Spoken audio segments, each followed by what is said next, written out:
मगर आपसे कहूँ कि एक शख्स जिसे पिछले 26 दिनों में सांप 5 बार काटा हो, और न सिर्फ घर पे बल्कि घर छोड़ के अगर कहीं और चले जाते हैं वहाँ पे भी सांप आकर के काट लेता है, तो आपको अपने कानों पे यकीन नहीं होगा, लेकिन ये घटना सत्य है। जी हाँ, उत्तर प्रदेश के फतेहपुर जनपद के मलवा थाना क्षेत्र में सौरा गांव पड़ता है, जहां की ये पूरी घटना और हम उसी घर में मौजूद हैं। और ये वो शख्स हैं, नाम है इनका विकास दुबे, और इनके साथ ही ये घटना पिछले जून महीने में हुई है। 2 जून से ये घटनाक्रम जो है वो शुरू होता है। हम इनसे ही सीधा बात करेंगे। विकास जी, पहली बार 2 जून को आपके साथ में जी, क्या कर रहे थे उस वक्त? उस वक्त हम अपना बिस्तर लगा रहे थे। अच्छा। तो वहीं पे बिस्तर जैसे ही खटिया उठाया, और खटिया उठा के जैसे ही आगे बढ़े तैसे ही सांप ने हमारे पहले बाइट पैर पे की। पैर पे? जी। फिर इसके बाद इसी तरह दिन का दिन शनिवार संडे 2 दिनों के बीच में ये बराबर हमें काट रहा है 26 दिनों से। मतलब सैटरडे और संडे के बीच में ही काटता है? हाँ, सैटरडे संडे काटता ही है बस, बाकी वीकली में एक भी दिन नहीं काटता है। अच्छा, अब तक कहाँ कहाँ आपको काट चुका है? हाथ में एक बार ये काटा है। हम चाहेंगे तस्वीरें दिखाएं। हाथ में अगर देखिए तो यहाँ पे जो है आप एक बाइट ये लिया, बाइट का निशान है। यहाँ पे देखिए आप, तो एक सांप के बाइट का निशान है, और पैर में भी सांप के बाइट का निशान है। तो आप देखिए कुल 5 बार आपको सांप ने काट चुका है। जी। बताया जा रहा है कि आप यहाँ GPS सिग्नल लॉस्ट। हाँ, डॉक्टर जहाँ हमारा इलाज चल रहा था वहाँ डॉक्टर ने हमें सलाह दी कि आप अपना कुछ दिन के लिए घर छोड़ के आप अपने मौसी के यहाँ रहिए जाके। तो हमने कहा कि ठीक है, चलो वहाँ भी देख लेते हैं जाके, शायद कोई घर में ही अनहोनी हो। ठीक है, तो हम वहाँ जाके अपना रहे जाके। तो जैसे ही वहाँ भी शनिवार और संडे पड़ा तो शनिवार को वहाँ भी काट लिया सांप ने।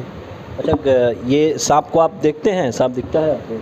सांप 3 बार तो दिखा है, और बस पकड़ नहीं पाए कभी घर वाले? प्रयास? एक बार पकड़ा हूँ मैं हाथ से। अच्छा, पकड़े थे आप? हाथ से पकड़ा हूँ तो ये बाइट किया उसने। अच्छा, जब मतलब आपको उसने काटा फिर आपने पकड़ लिया? हाँ, फिर उसने हाथ में बाइट कर लिया। या बिल्कुल देखिए, हिम्मत दिखाते हुए इन्होंने सांप को पकड़ा, लेकिन फिर हाथ में बाइट किया, जिसकी वजह से आपने उसे छोड़ दिया होगा, फिर वो चला गया होगा। चला गया है। तो क्या लग रहा है? बता रहे हैं लोग ऐसे कि आपको आभास भी हो जाता है कि आपको काट? हाँ, तो काटने से पहले 4-5 घंटे मुझे आभास हो जाता है। मेरी दाहिनी आँख फड़कने लगती है, अंदर से घबराहट होने लगती है, डर जैसा लगने लगता है। और ऐसा कुछ सपना वपना भी कभी कुछ ऐसा आता है सांप को लेकर के? सांप को लेके सपना तो आया है, मगर अब उसको बारे में बताते हैं तो आदमी उसको थोड़ा मजाक में लेता है कि ये ऐसा नहीं हो सकता है।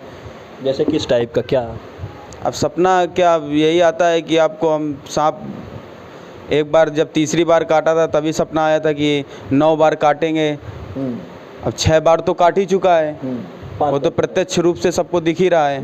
अब 3 बार को देखो, अब क्या होता है क्या नहीं, वो तो हमारे अंदर खुद ही इतना डर भरा हुआ है। मतलब ये आपको सपना आया था कि 9 बार काटेगा सांप? जी।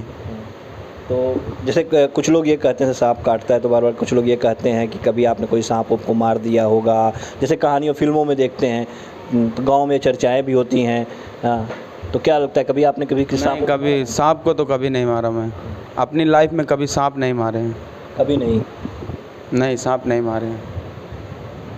फिर भी क्या लगता है क्यों ऐसा हो रहा होगा? कोई कुछ रीज़न कुछ समझ में आ रहा है? भैया, रीज़न हमें अगर यही चीज़ पता हो तो हम अपनी जान नहीं बचा लेंगे। 5 बार 6 बार, इतने गरीब परिवार से हैं पहली बात तो, ठीक है। 5 बार 6 बार प्राइवेट हॉस्पिटल में इलाज कराते हैं, एक बार का कम से कम नहीं खर्चा 50 से 60 हज़ार रुपये आता है।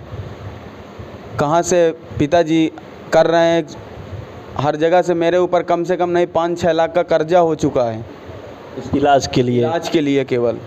क्या करते हैं पिताजी? पिताजी की दुकान है, हमारे रोड के पास चाय की दुकान है उनकी बस। बिल्कुल देखिए, तो इस सांप अब तक कई बार इनको काट चुका है, और इलाज के लिए जो है समझ लीजिए कि लाखों रुपए इनके खर्च हो गए हैं। और खर्च होंगे ही, जाहिर सी बात है कि जब एंटी वैक्सीन लेने पड़ेगी, सांप के काटने पे भर्ती रहना पड़ता है, तभी आज ये हम लोग के सामने मौजूद हैं और बता रहे हैं कि सपना भी इनको दिखता है कि सांप बता रहे 9 बार इनको काटेगा।